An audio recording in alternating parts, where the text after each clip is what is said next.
అందరికీ నమస్కారం అండి.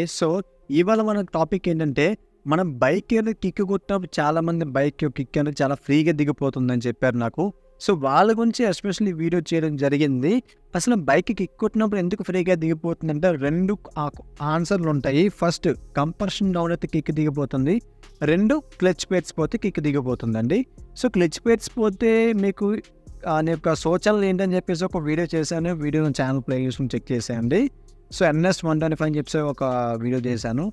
కంప్రెషన్ పోతే అసలు ఎలా ఉంటుంది, ఏం చేస్తారని చెప్పేసి మీకు ఒక వీడియో అయితే తీసుకురావడం జరిగింది. ఒక కస్టమర్ వెహికల్ రావడం జరిగింది. మిమ్మల్ని ఉద్దేశించుకొని ఈ వీడియో చేయడం జరిగింది. దయచేసి ఎండ్ వరకు చూడండి. మన ఛానల్ కొత్తది కాస్త సబ్స్క్రైబ్ చేసుకోండి. మీరు చూస్తున్న vehicle engine Bajaj Pulsar 156 CC అనమాట. 150 సీసీ. కిక్ అనేది మనకు కొట్టినప్పుడు చాలా ఫ్రీగా అయితే దిగిపోతుందండి ఈ వెహికల్కి. మనకి కంప్లైంట్ తెలుసు కాబట్టి, కంప్రెషన్ డౌన్ తెలుసు కాబట్టి, మనకి ఇంజిన్ అనేది ఈ రకంగా ఉంది కదా. మీద క్యాప్, ఈ క్యాప్ అన్నది అంటే ఈ మీద వరకు హెడ్ అనమాట. మీద క్యాప్ తీసేస్తారు. మీద క్యాప్ తీసిన తర్వాత మనకి చూసారు కదా సీల్ ఇంజిన్ అనేది. మనకి ఇంకా గమ్ అయితే ఇంకా ఇంటికొని ఉంది. ఇప్పుడే మనం ఓపెన్ చేసాం ఇంజిన్ అనేది. ఇంతమంది ఎవరు ఓపెన్ చేయలేదు. షోరూమ్ బిగించిన తర్వాత మీకు ఇక్కడ కనిపిస్తుంది కదా ప్యాకింగ్ అనేది. ఇది కేవలం ఒరిజినల్ ఇంజిన్. అంటే ఇంజిన్ అనేది కరెక్ట్గా రీసెంట్గా అంటే కాదు, బండి కొత్తలో ఎవరైతే బిగిస్తారో షోరూంలో అది మాత్రమే ఆ రకం గమ్ ఉంటుంది. ఇంకా తర్వాత దొరకదు, దొరికినా ఎవరు వేరే అనమాట. మనకి ఇవి వాల్వ్స్.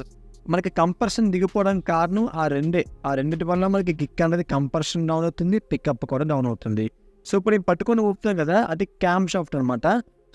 ఇది బోర్. ఇక్కడ దాకా మనకి ఇంత సంబంధం లేదు. దీనివల్ల మనకి కంప్రెషన్ డౌన్ అవుతుంది. ఎందుకు కంప్రెషన్ డౌన్ అవుతుంది అనేది కూడా మీకు డీటెయిల్గా ఎక్స్ప్లెయిన్ చేస్తాను నేను. ఈ రెండింటి వాల్వ్స్ అంటారు అనమాట.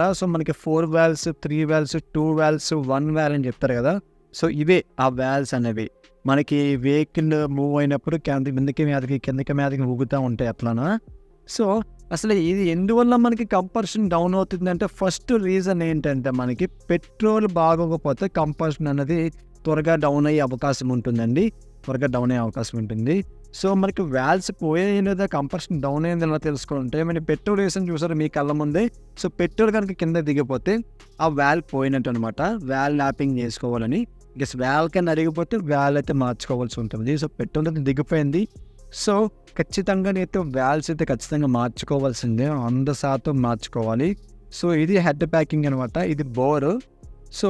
వాల్వ్స్ పైన ఉన్న స్ప్రింగ్లు లాక్ను తీసిన తర్వాత వాల్వ్ అయితే చూసారు కదా, ఈ రకంగా అయితే ఉంటుంది వాల్వ్ అనేది.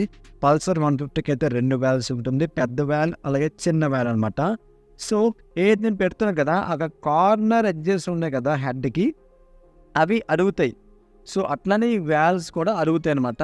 అరిగిన తర్వాత మనకి కొత్తగా మొత్తం అంతా వాల్వ్ ల్యాపింగ్ చేయించాను నేను. వాల్వ్ ల్యాపింగ్ చేయించిన తర్వాత కొత్త వాల్వ్స్ తీసుకొని, అంటే కొత్త వాల్వ్స్కి పాత హెడ్కి రెండింటికి సిట్టింగ్ చేయించడం అనమాట. అది అర్థం. అంటే వాల్వ్ ల్యాపింగ్ అంటే కొత్త దానికి పాత దానికి మనకి సిట్టింగ్ చేయించాం అనమాట. అట్లానే మనకి పోయింది లేదని తెలుసుకోవాలంటే వన్ మోర్ థింగ్ ఏంటంటే, ఆ వాల్వ్ అందులో పెట్టి బయటికి లాగినప్పుడు మనకి టప్ అని సౌండ్ వస్తుంది. అది కూడా ఆ రకంగా కూడా తెలుసుకోవచ్చు. కానీ దీనికి ఏంటంటే గైడ్ కూడా పోయింది. అందుకే కొత్త గైడ్ వేయించేసాను. ఒకటి పాత గైడ్, ఇంకోటి కొత్త గైడ్ అనమాట. గైడ్ అంటే మీకు కనిపిస్తుంది కదా గుర్తు, అది కొత్తది అనమాట.